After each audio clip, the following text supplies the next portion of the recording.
అందరికీ వందనాలు. నా పేరు నవ్య. నేను Christ church ministries Undrajavaram Sunday school విద్యార్థిని.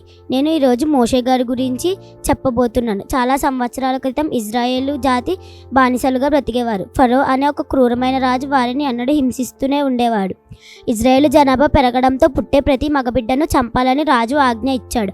అప్పుడు ఒక తల్లి తన బిడ్డను కాపాడుకోవడానికి ఒక బుట్టలో పెట్టి నైలు నదిలో వదిలింది. ఆ బిడ్డనే మోషే. ఫరో కుమార్తె స్నానం చేయడానికి ఆ నది వద్దకు వచ్చినప్పుడు ఆ బుట్టను చూసింది. ఆమె మోషేను ఎత్తుకొని పెంచుకోవడానికి తన అంతఃపురానికి తీసుకువెళ్ళింది.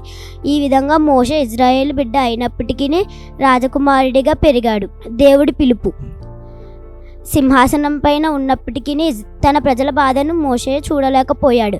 ఒక ఈజిప్టు వ్యక్తిని చంపి శిక్షకు భయపడి మిద్యాను అనే అరణ్యంలోకి పారిపోయాడు. అక్కడ ఒక సామాన్య గొర్రెల కాపరిగా జీవించాడు. అప్పుడు తనకు ఒక పొద కాలుతున్నట్టు కనిపించింది. దాని దగ్గరకు వెళ్ళి చూసేటప్పటికి ఆ పొద కాలడం లేదు. ఆ అద్భుతాన్ని చూసి మోషే ఆశ్చర్యపోయాడు.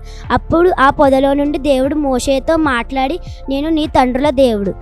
నా ప్రజలు ఈజిప్ట్ దేశంలో పడుతున్న కష్టాలను చూశాను. నీవు వెళ్ళి వారిని విడిపించుము. నేను వారికి వాగ్దానం చేసిన ప్రదేశానికి వారిని తీసుకువెళ్ళుము అని ఆజ్ఞాపించాడు. ఎర్ర సముద్రం చీలిక. మోషే తన అన్నయ్య అహరోనుతో కలిసి ఫరో ఎదుట నిలిచాడు. నా ప్రజలను పోనిమ్ము అని అడగగా ఫరో మొండిగా ఒప్పుకోలేదు. అప్పుడు దేవుడు 10 భయంకరమైన తెగుళ్లను ఈజిప్ట్ దేశంపై వదిలాడు. ఫరో భయపడి వారిని పోనివ్వడానికే ఒప్పుకున్నాడు. ఇజ్రాయేలీలు బయలుదేరిన కాసేపటి తరువాత ఫరో తన మనసును మార్చుకొని తన సైన్యాన్ని వారిని వెంబడించమని పంపాడు. ఎదుట ఎర్ర సముద్రం వెనుక ఫరో సైన్యం. అప్పుడు వారందరూ భయపడ్డారు.